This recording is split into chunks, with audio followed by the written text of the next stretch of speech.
बिस्मिल्लाहिर्रहमानिर्रहीम। इम्पोर्टेड हुकूमत के वज़ीर ख़ज़ाना मुफ्ती इस्माइल, उनको सब्र नहीं आ रहा कि वो आवाम की किस तरीके से चीखें निकलवा रहे हैं।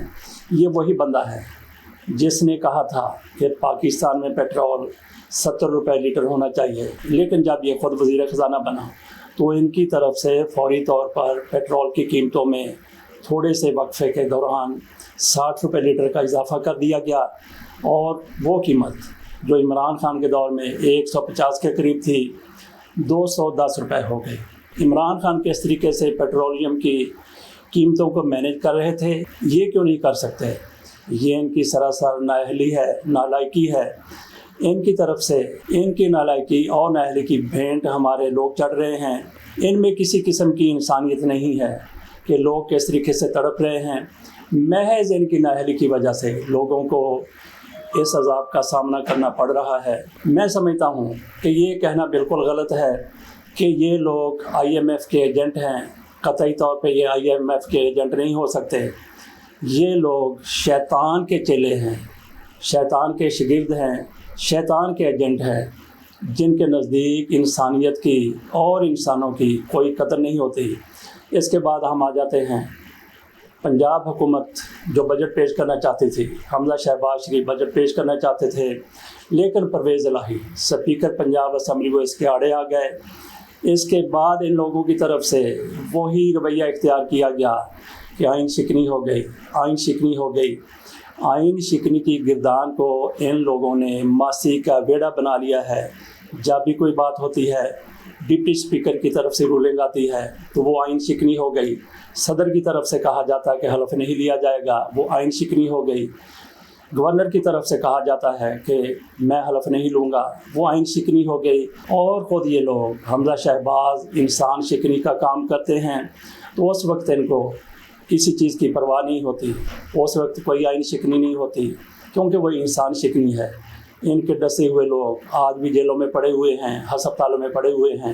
तो यहाँ पे तीसरी खबर की हम बात करते हैं जो पाकिस्तान के लिए इंतहाई ज़्यादा खुश आइंद है। खुशी की खबर ये है कि पाकिस्तान FATF की ग्रे लिस्ट से निकल रहा है। ये खुशखबरी किसने सुनाई है? आज की हुकूमत ने ये खुशखबरी सुनाई है। जथेबंद हुकूमत की तरफ से ये खुशखबरी सुनाई गई है। बहुत अच्छी खबर है। जिस तरीके से ये लोग कहते हैं कि आज जो बिजली की लोड शेडिंग है, आज जो महंगाई है, आज जो लाकानूनियत है, उस सब की ज़िम्मेदार PTI की हुकूमत है, इमरान खान की हुकूमत है।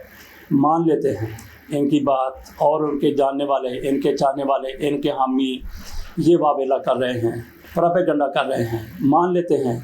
लेकिन इसके साथ साथ इस हुकूमत को ये भी अब तस्लीम कर लेना चाहिए कि पाकिस्तान जिस तरीके से ग्रे लिस्ट से निकल रहा है, वो सारे के सारे इक़दाम इमरान खान की तरफ से किए गए थे, उनकी हुकूमत की तरफ से किए गए थे।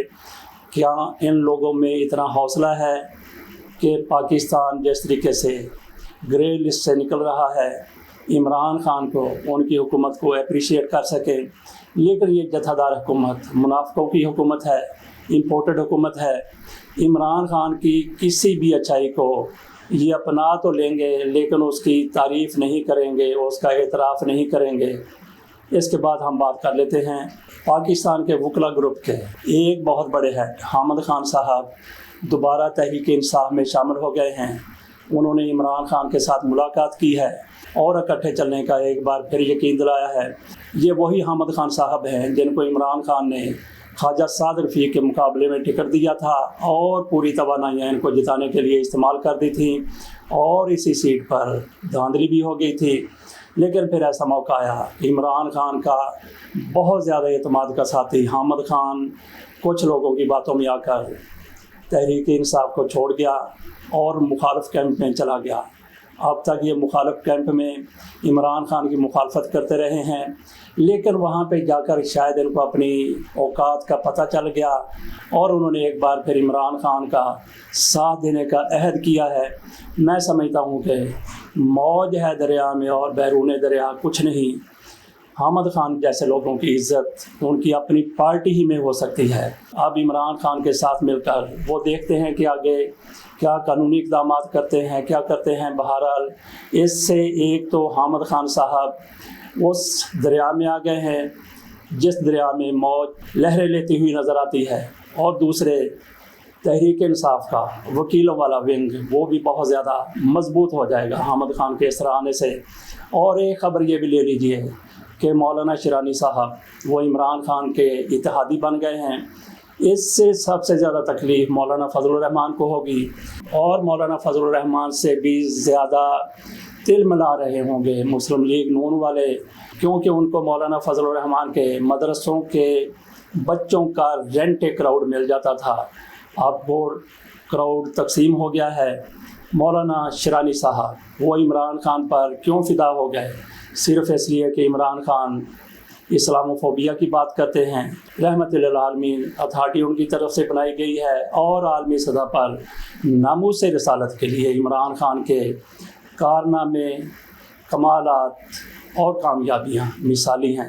आखिर में हम बात कर लेते हैं डेंगी वज़ीर आज़म की। जथाबंद पार्टी की हुकूमत के शहबाज शरीफ साहब सरबराह हैं। डेंगी मैंने इनको इसलिए कहा है कि ये डींगे मारते हैं। वैसे तो जिन दिनों पाकिस्तान में डेंगी की वबा फैली थी, लोग मियां नवाज शरीफ को और शहबाज शरीफ को डेंगी बरादरान के नाम से पुकारते थे, लेकिन मैं इनकी डींग की बात करता हूँ। इन्होंने हुक्म दिया है अपने वज़ीर को, तवानाई के वज़ीर को, कि पाकिस्तान में हर सूरत लोड शेडिंग ख़त्म की जाए।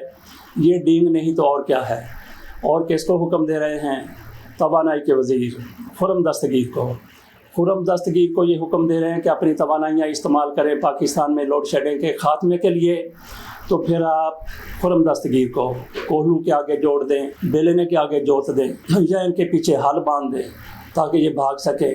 और जिस कोहलू के आगे खुर्रम दस्तगीर को जोड़ना है, उस कोहलू में आप इंसानों को डालें ताकि उसमें से तेल भी निकलता रहे, तेल भी सस्ता हो जाए, और पाकिस्तान में बिजली की पैदावार भी बढ़ जाए। खुदा के बंदो, डेंगी साहब, बिजली की ज़रूरत के मुताबिक अगर आपने पैदावार करनी है तो उसमें फिर आपको खुर्रम दस्तगीर को आगे नहीं जोड़ना, बेलने में नहीं लगाना, कोयले में नहीं लगाना। आपको वो इक़दाम करने हैं जिससे बिजली की पैदावार में इजाफ़ा हो जाए। आप लोगों की तरफ से खुद कहा गया है कि हमारे पास तेल के पैसे नहीं हैं, पेट्रोल के पैसे नहीं हैं जिससे मंसूबे चल सकें। आपके पास अगर वो पैसे नहीं हैं, कहाँ गए? आप लोगों ने हाथ की सफाई दिखा दी है, पैसे उधर चले गए। तो आप जितना भी जोर लगा लें, बिजली की पैदावार नहीं बढ़ सकती जब तक आप वो इक़दाम नहीं करेंगे जो बिजली की पैदावार के लिए नागुज़ीर है। नाज़रीन, इसके साथ इजाज़त दीजिए। अल्लाह हाफ़िज़।